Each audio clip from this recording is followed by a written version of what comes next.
Hi everyone, welcome to our channel. This is Feynman from Microsoft. I'm a product manager and I'm also maintainer of CNCF, Notary Project, Ratify, and Auras. Here I'm collaborating with Joshua from Microsoft. So Joshua, do you want to introduce yourself? Hey everybody, my name's Josh Duffney. I go by Josh. Josh was fine too, just the full name there. But I'm a cloud advocate here at Microsoft. I've been working on the supply chain tooling and projects, mostly in the open source space, the CNCF, all the ones that Feynman mentioned. So I'm familiar with those too.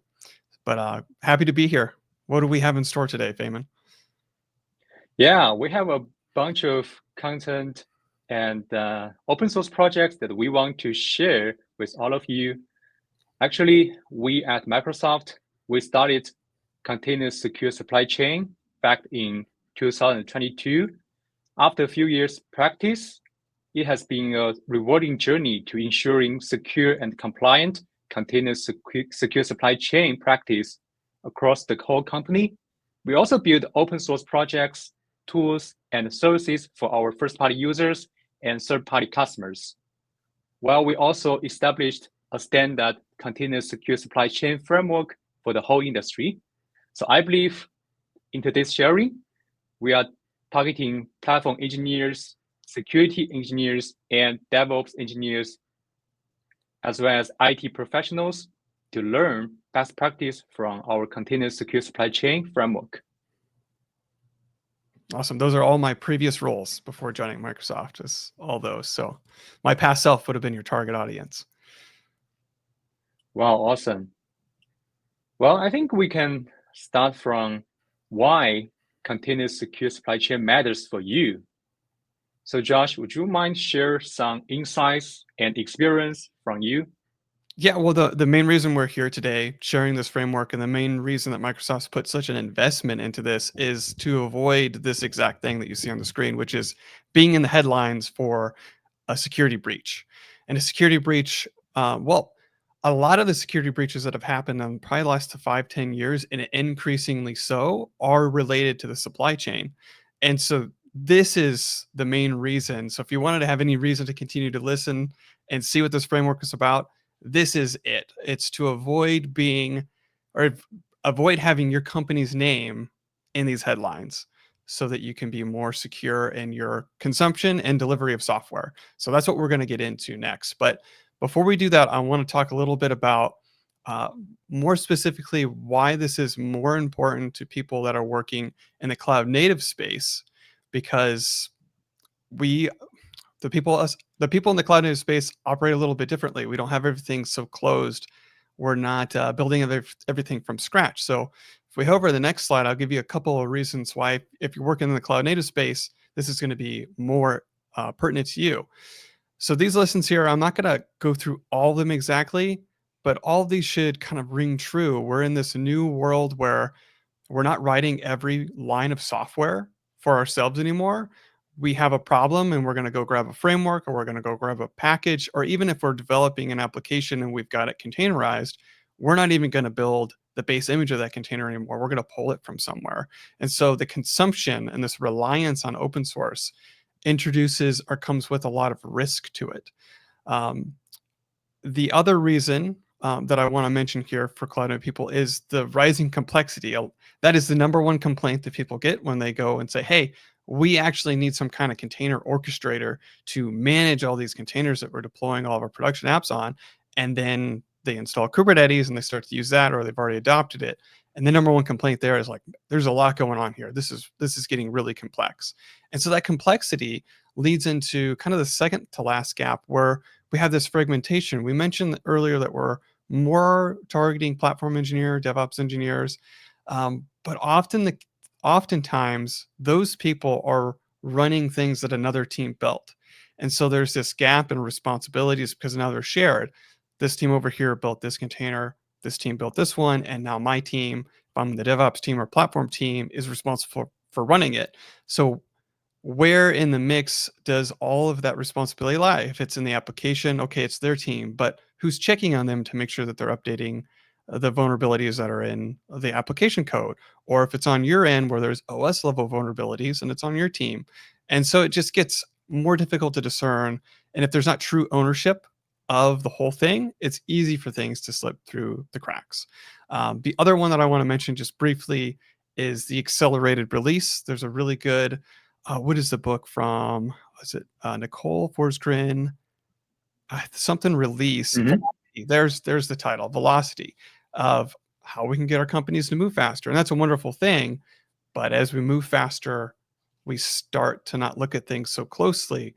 And so those are just some reasons why this framework is more relevant to people in the cloud native world versus someone that maybe just has private software and it moves a lot slower. It's easier to check all the boxes, to check things through. So with that, hopefully that's enough reason to help you invest some couple more minutes and finish hearing us out here. But let's go ahead and go to the next slide. I just want to give you a little example of how easy it is to compromise the system through the supply chain. So let's just suppose that you're writing some kind of Python application and you're going to use a container. So if you're not using the digest in how you're pulling that container or moving it around, you can actually, attacker can actually just override that. So if they get access to your registry, what they can do is rebuild your container and then they can push the tag. So I think there's one more animation on here that people can see. So we click to that. This right here. So we're just going to pull down this tag of 127 to Alpine. But that is a mutable tag, means it can change. So the hacker could get the registry, pull down the image, like, oh, there looks like this tag's being used quite a bit. It's got a lot of pulls in the registry. I'm just going to go and change the Docker container to pull in my malicious code, rebuild it, push it to the registry, and all your entire Kubernetes fleet is just going to pull by that tag, and it's not going to check anything. And it's going to, you'll be completely overrun with malicious containers. So that's just how easy it is. I really like to tell this story or retell it. This is from Kelsey Hightower, one of his supply chain talks. And to summarize it, he kind of did a comparison. So let's just say that you walk into a coffee shop and you find a USB drive on there. And of course, he jokingly says, of course, your curiosity is going to get the best of you, and you're going to plug it into your corporate computer, and you're going to see like, oh, this actually has the net HTTP framework or something that I need for my web application, or it has this package just sitting there for me. How wonderful was that? And then you move on with your day, and there's no side effects. And he said it's interesting that we would never do that. We would never just take some random thumb drive and plug it into a computer, but we'll pull random images from Docker Hub or from other registries that aren't even Docker Hub that have an authoritative name behind it. So that's just a small example of how easy it is to have your containers be hijacked. So let's move on to the next one, and we'll talk a little bit about, okay, well, this is bad. How do we prevent this? What tools are available to us, or what should we be thinking about as we start to think more securely about the process, this whole framework, and what we can do to improve our current workflows? I think, Josh, you did a fantastic summary and also shared a good story around how easily that bad actors can attack our internal system by hijack the open source libraries or packages, right? And also, I think your recommendation here is that always use digest instead of tags. Mm-hmm. If you can, or have some mechanism, as we'll see in a moment, that will check for that. You know, there's several tools that we'll show you very soon that will greatly help you with this particular issue. Yeah, definitely. Before we dive into the CSSC framework, I actually remember one of the recent incident from OpenAI. So Josh, if you remember, back in 2023, I remember OpenAI take ChatGPT offline for more than 6 hours. That was because ChatGPT detected there's a race condition vulnerability detected in their dependency, which is a Redis Python library, and that data leak results the ChatGPT users can see the chat history from each other. That is definitely an outage in OpenAI resulted by vulnerability from the open source libraries. And also, I believe that incident results in thousands of, at least thousands, millions of the loss of ChatGPT users in terms of the data leak. So I think that story we can learn from it is that always use the trusted dependencies and software when you build your own. And try to keep it up to date, as we'll talk about, right? Yeah. Okay, let's dive into the CSSC framework and see how we can leverage this framework and relevant tools to help you enhance your supply chain security journey. Yeah, so if you take a look at this is a simplified version of a upcoming infographic that we have for you with all the tools. So software delivery and development is very complex, and so it's easier to understand if we can break it down into its little components. So let's just start with acquire. Let's say we're building a new thing and we want to build a container image with it. We're going to acquire some kind of a base image, and so this is where that step starts. So just a few things that I want to mention in here, to keep it at a high level. What are some things that we could do to improve our security posture as we're in this acquire stage? One would be, as I mentioned before, looking at the digest versus the tag and making sure that matches. Another one would be, does it have any kind of a signature with it? Can we verify any kind of a signature that's in there? And so that would all be in the acquire stage. And if we move on to the catalog stage, this is where, as platform engineers, this isn't going to be anything new.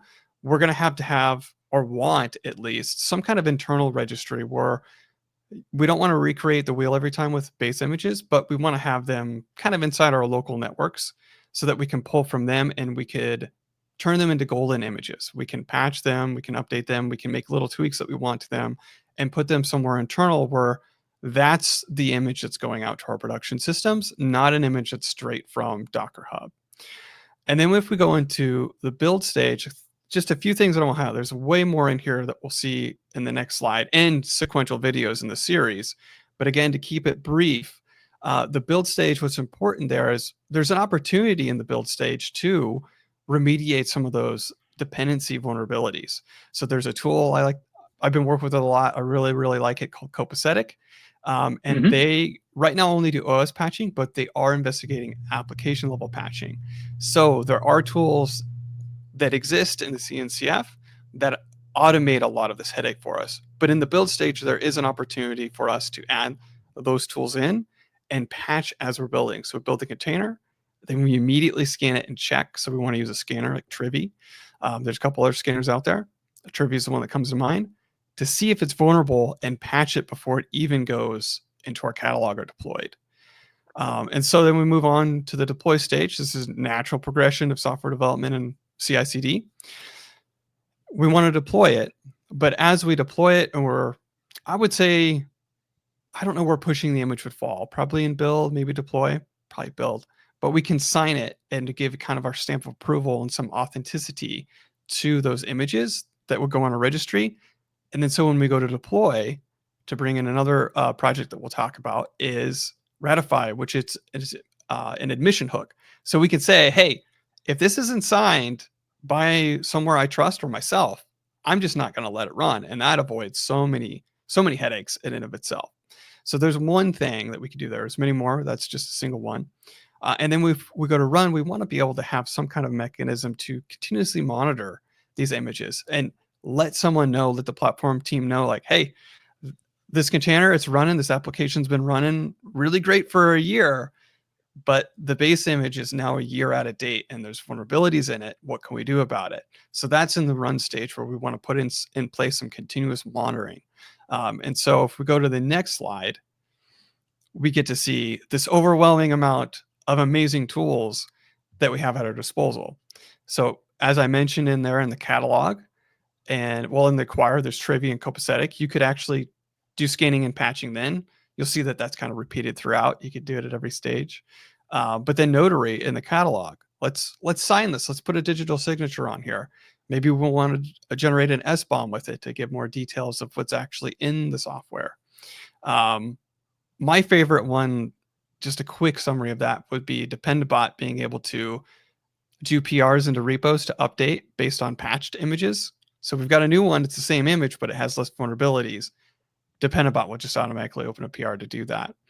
And then we go on to the very end with run. There we see gatekeeper and ratify. Those two work together to make sure that we're not running any violating containers. So maybe it's a signature, or maybe it needs to have an SBOM. These are things that we can put in place to help secure this whole, the whole process, the whole software delivery process. But we're going to go into much more depth in each of these projects to give you a better overview. I just want to give you an idea, a mental model, so to speak, of where these are going to plug in. But take this image and put it in your back pocket, and you can refer to it again later, and we'll dive into that more deeply later on. Yeah, I like this diagram. It covers a lot of things, tools, and practice within the whole container image lifecycle. I think you can capture this diagram and also go to the aka.ms CSSC framework to check more details and also our guidance for each stage. This provides very practical guidance and hands-on labs for securing every stage within this container lifecycle. So next, we're gonna see which tools that we can use and how to get started. Actually, Josh just walked through how the CSSC framework looks like, and he also shared a bunch of CSSC tools. So where should we start it? Actually, I think it's not that too hard to take the first step and secure your software supply chain, because everything we just shared about, we have the tools and services available for you. Especially for open source tools, these are available and free to use for your journey. So here, as Josh just shared, we have Notary project for image and artifact signing and verification. We have Auras to distribute supply chain artifacts alongside with your container image to any OCI registries. We have Ratify as an admission controller to make sure only trusted images can be deployed to your Kubernetes cluster. It can work with Gatekeeper to make sure your deployment is safe and trusted. And Koba can be used to patch your container images and vulnerabilities based on your needs. And Dalek, which is an open source build tool for your build environment. All right, that's everything from today's sharing. I hope it helps you to understand the whole picture of CSSC and where you can get started. So again, access this link, ak.ms CSSC framework, to get started with our guidance and our hands-on labs. Feel free to reach out to us and ask more questions, and also try those open source tools on your local environment. All right, Josh, anything you want to share? I would just add another call to the tools like Copacetic, and it's a really cool tool. It'll save you a lot of time. So yeah, check out all those. ORAS too. Like if you're dealing with registries, try ORAS. You'll really appreciate it. All right, I think that's all for today's sharing. All right, thanks so much, Feynman. Thank you, everyone. See you on the next one.